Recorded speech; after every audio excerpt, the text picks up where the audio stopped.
क्षणाला तुम्हाला सूर्य उदय होता नजारा तुम्हाला दाखवतोय. वरतीच आपले सूर्यदेव आहेत, खालच्या बाजूला नदी वाहते. त्या नदीमध्ये सूर्याची जी छायाचित्र पडतात ना, जबरदस्त आहे, बघण्यासारखं आहे. तर मित्रांनो, फायनली आपण पोचलो आहे. ॲक्च्युली मला बराचसा दम लागला आहे. एनिवेज तुम्हाला दाखवायचं आहे. तर फायनली मित्रांनो जस्ट पोचलो आपण. बघू शकता शंकर महादेवाचं ही 2 रूपं या साईडला उभी आहेत. ओळखलं जाते निलखंठ म्हणून ओळखलं जातं.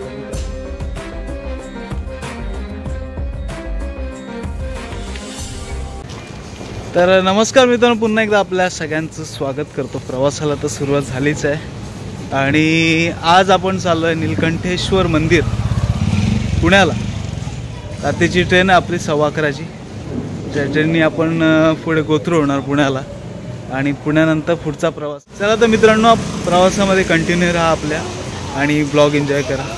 जबरदस्त ब्लॉग असणार आहे. आपण आता कुठे मोठं राईड करत जात नाही, आपण ट्रेननी प्रवास करणार आहे आपला. तर जबरदस्त प्रवास होणार आहे सकाळ सकाळ. ठीक आहे, चला. माझ्या थेट डोक्यावर तर हा बघा जंक्शन चांदो मामा दिसतोय समोर आहे थेट डोक्यावर. तर मित्रांनो, कोकणात जाणाऱ्या लोकांची गर्दी बघा. बापरे, गर्दी असेल.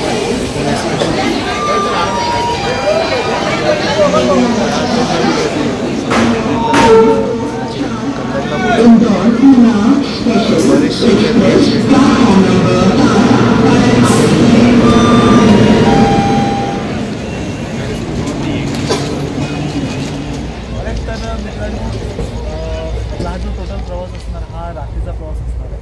त्याच्यामुळे आता आपण डायरेक्ट सकाळीच भेटूया आणि पुण्याला जाण्यासाठी हा माझा पहिला प्रवास आहे. त्यामुळे आपण बरेचसे जे खंडाघाटाचे जे व्ह्यूज आहेत जर आपल्याला मॉर्निंग व्ह्यूमध्ये भेटले तर नक्की ते कवर करायचा प्रयत्न करायचा. चला डायरेक्ट सकाळी.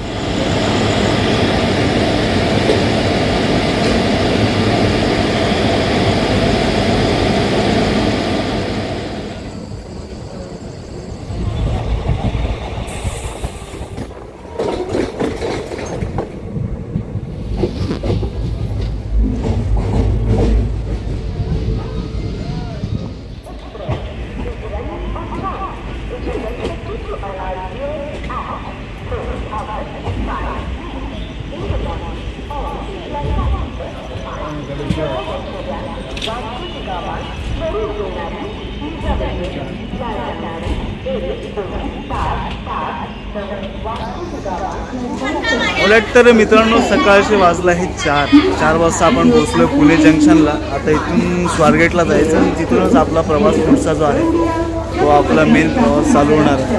तर बघूया कसं एकंदरीत आहे. आणि पहिल्यांदाच आपण पुणे जंक्शनला म्हणजे पुणे स्टेशनला आपण आलो आहे. बरीचशी गर्दी या साईडला पूर्ण. ही गाडी कुठे जाते? कोल्हापूरला जाते गाडी, पण आता स्वारगेटला जाते. चल जाऊया पटापट. पहिल्यांदा आपण आलो आहे आणि ह्याच्या पुढे पण आपला जो प्रवास आहे असाच कंटिन्यू राहणार आहे.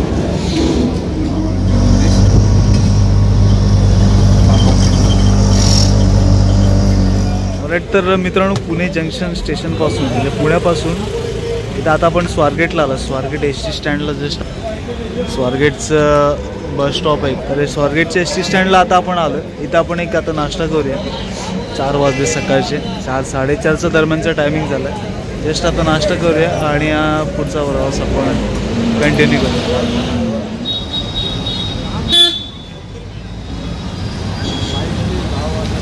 राईट. तर मित्रांनो, आपण आता आहे स्वारगेट एस.टी. डेपोला आणि स्वारगेटवरून आपल्याला पुढे इथून डोंजेला जायचं. त्यासाठी इथे डमडम आहे. सोमवारी 200 रुपये घेतात, बाकीच्या टायमिंगला 250 रुपये घेतात. तर आपण आता जस्ट 200 रुपयेमध्येच त्यांना जस्ट सांगितलं 200 रुपये घ्या आणि मला आपण डोंजेला पोचवा. तर ते डोंजेला आपण जाणार आहे आणि तिथून वरती 1.5 तासाचा ट्रॅकिंग आहे. तर असं काहीचा आपला प्रवास आहे बेसिकली. आता आपण डोंजीला जाणार, तिथून पकडून पुढे जाणार. चला. तर मित्रांनो, आता जस्ट आपण 10 की 15 मिनटात आपण पोचणार आहे. लगभग 1 तासभर लागला मला इकडे डोंजे, म्हणजे आता ॲक्च्युली आपण मांडवीचा एरिया आहे टोटल. आणि या साईडला ना तुम्हाला आधी समोरचा नजारा, जबरदस्त असं वातावरण आहे समोर. हा ॲक्च्युली हा टोटल डोंगरी एरिया आहे. जसं कशेडी घाट आहे ना, आपण वरती चढल्याच्या नंतर तो जो टोटल एरिया, तसा हा वरचा एरिया आहे टोटल. आणि या साईडला आहे ना ही जी घरं आहेत वगैरे, तर हा ॲक्च्युली त्यांचं आपल्याकडे कोकणामध्ये आपल्याकडे सप्ताह असतो. आणि इकडे म्हणजे काकडा आरतीसुद्धा असते. तर इथे काकडा आरती चालू आहे. म्हणजे बेसिकली असा विषय आहे की महिनाभर 5 ते 7 वाजेपर्यंत आरती आणि भजनचं सगळं टोटल. हे माऊलीला मी इथे, हे माऊलीचं दुकान आहे इथे हे पाठीमागे माऊलीचं दुकान आहे. त्या माऊलीच्या दुकानाला आम्ही त्या काकांना आम्ही विचारलं माऊलीला की इकडे म्हणजे काय कीर्तन. तर त्यांनी आम्हाला सांगितलं की 1 महिनाभर इथे काकड आरती असते, भजन कीर्तन वगैरे. आपल्या कोकणामध्ये सप्ताह असतो जो जानेवारीमध्ये सुरुवात होतो आणि टोटल 1 हप्ताभर म्हणजे 7 दिवसचा जो सप्ताह असं म्हटलं जातं, 7 दिवसाचा असतो. हे सगळं जबरदस्त आहे मित्रांनो. आणि हे आपल्या महाराष्ट्रामध्येच तुम्हाला ह्या सगळ्या संस्कृती जपायला भेटतील. जबरदस्त आहे.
तर मित्रांनो, ॲक्च्युली दादाने आम्हाला इथं सोडलं. आपले जे बरेचसे सिनेरिओ आहेत मी पाठीमागे बसलो होतो, त्याच्यामुळे ते बरेचसे सिनेरिओ आहेत मी पाठीमागून आपण घेतलं. आता तुम्हाला समोरचा नजारा दाखवतो. माझ्या समोरचा ॲक्च्युलीमध्ये नजारा कसा आहे मित्रांनो, नीलकंठेश्वर मंदिर आहे, नीलकंठेश्वर महादेव मंदिर आहे. त्या महादेव मंदिराचं दर्शन करण्यासाठी आपण मला समोरचा see the beautiful nature guys. आणि हे पुण्यामधून आपल्याला हे सगळं दृश्य बघायला भेटतात. टोटल असं दृश्य. आणि नीलकंठेश्वर महादेवाचं मंदिर आहे. आता आपल्याला इथून असं वरती जायचं आहे या साईडला, दादांनी सांगितलं. आपण आता जाऊया वरती. त्र्यंबकेश्वर राईड झाल्याच्या नंतर आपला हा जो ॲक्च्युली ब्लॉग आहे आपला, हा पुण्यामधला नीलकंठेश्वर महादेव मंदिरचा आपला ब्लॉग आहे. पुण्यामध्ये आधी नाशिकला गेलो होतो त्र्यंबकेश्वरला, आणि आता पुण्यात आलोय महादेवाचं दर्शन करण्यासाठी। तर मित्रांनो, हर हर महादेव बोलून या पायऱ्या आपण चढतोय। सूर्य उगम होताना आपल्याला दिसत साईडला। मग थोडंसं पुढे जाऊन दाखवतो। जबरदस्त नजारा आहे। ॲक्च्युली माझा विचार होता की थोडा हायपरलूप वगैरे घेईन, बट पुढे जायचंय।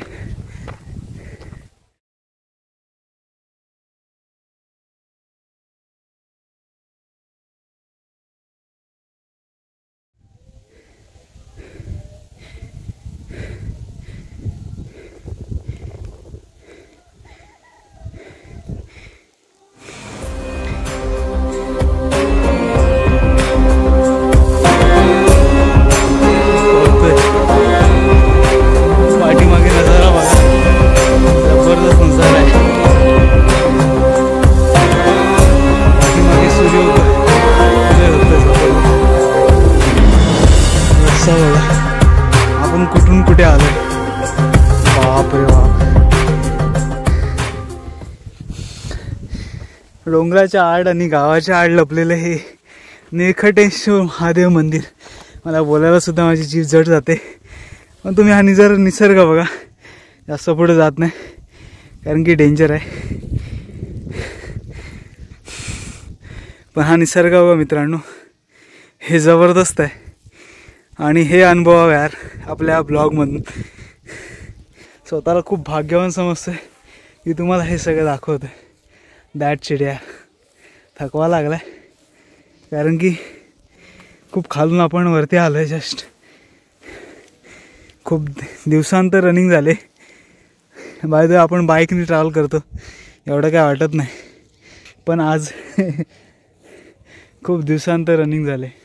तर मित्रांनो, फायनली आपण पोचलो आहे। ॲक्च्युली मला बराचसा दम लागला आहे, पण एनिवेज तुम्हाला दाखवायचं आहे।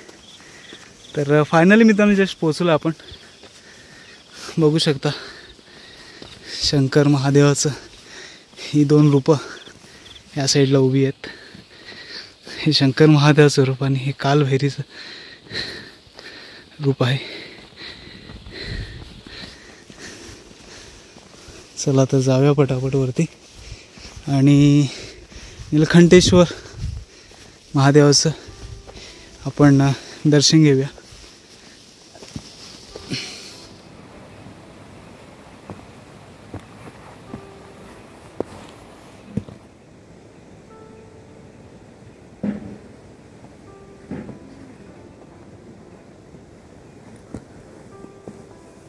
मित्रांनी इथं आल्याच्या नंतर उजव्या बाजूला आंघोळीची सोय आहे।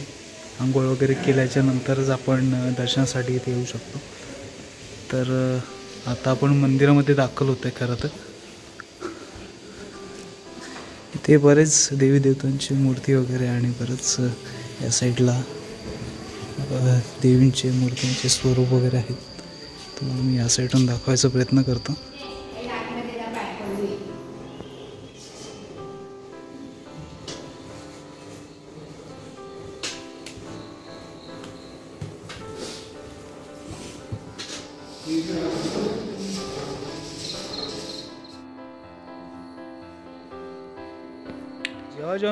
जेव्हा श्रावण मास असतो मित्रांनो, आपला जेव्हा श्रावण महिना असतो, मास म्हणजे महिना, श्रावण महिना असतो, त्या श्रावण महिन्यामध्ये इकडे बरीच मोठे म्हणजे कार्यक्रम वगैरे असतात। बरीच गर्दी असते भाविकांची या साईडला आणि हे खूप उंचावर आहे। तुम्हाला मी दाखवतो, टोटल दाखवतो तुम्हाला, तरी हे टोटल असं आहे मित्रांनो। ही समाधी आहे संतांची। त्याचबरोबर या साईडला हे नीलकंठेश्वर महादेवाचं मंदिर आहे। त्याचबरोबर हे इकडे नीलकंठेश्वर महादेवाच्या मंदिरामध्ये आपण गेलो, समोर अर्धांगिनी, शंकराची अर्धांगिनी म्हणजेच पार्वती देवीचं स्वरूप तिकडे आपल्याला दिसतं। आणि त्याचबरोबर या साईडला बरीचशी मूर्त्यांचं स्वरूप इथं आपल्याला, त्या मूर्त्यांमध्ये त्यांची कथासुद्धा या साईडला जोपासली। मित्रांनो, आपण कितीतरी उंचावर आहे, तुम्ही बघू शकता या साईडला ही टोटल घरं वगैरे, म्हणजे हे खूप खूप खाली आहे त्या साईडला एकदम। आणि ह्या उंचावर हे तळं भेटणं म्हणजे हे खरं तर अलौकिकच म्हणायला लागेल. ठीक आहे, बाकीचं तुम्हाला हे सगळं जेवढं टोटल आपल्याला या साईडला हे तुम्हाला टोटल दाखवायचा प्रयत्न करतो मी. चला.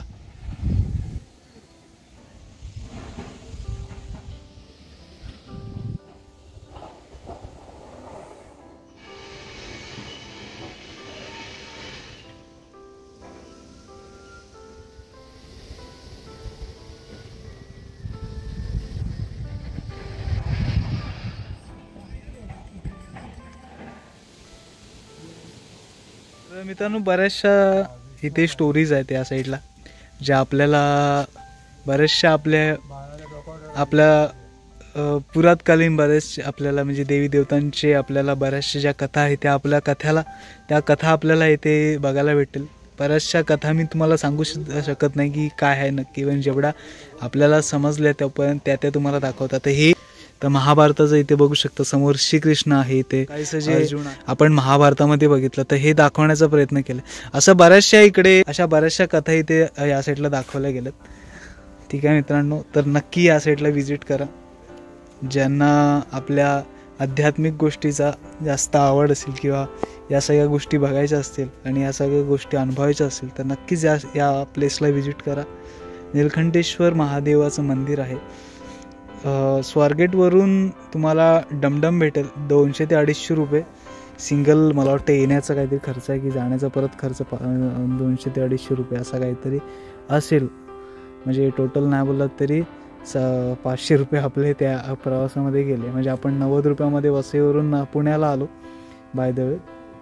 पण आपला जो पुढचा प्रवास आहे हा पुढचा प्रवास आपल्यासाठी म्हणजे टोटल आपल्याला 1001 रुपयाचा बंदोबस्त करून आपल्याला ही जी ट्रिप आहे ही ट्रिप आपल्याला काढावी लागेल. कारण की पुण्यावरून स्वारगेट एस टी स्टँड आणि स्वारगेट एस टी स्टँडवरून इकडे एरियाचं नाव ॲक्च्युली डोंजेला आपण इथं आलो आहे. डोंजे गावामध्ये आहे आणि या डोंजे गावामध्ये वरती नीलकंठाचं मंदिर, नीलकंठेश्वर महादेवाचं मंदिर आहे. या नीलकंठेश्वर महादेवाच्या मंदिरामध्ये हे सगळं असं टोटल दृश्य आपल्याला तुम्हाला दाखवायचं मी जस्ट प्रयत्न केला.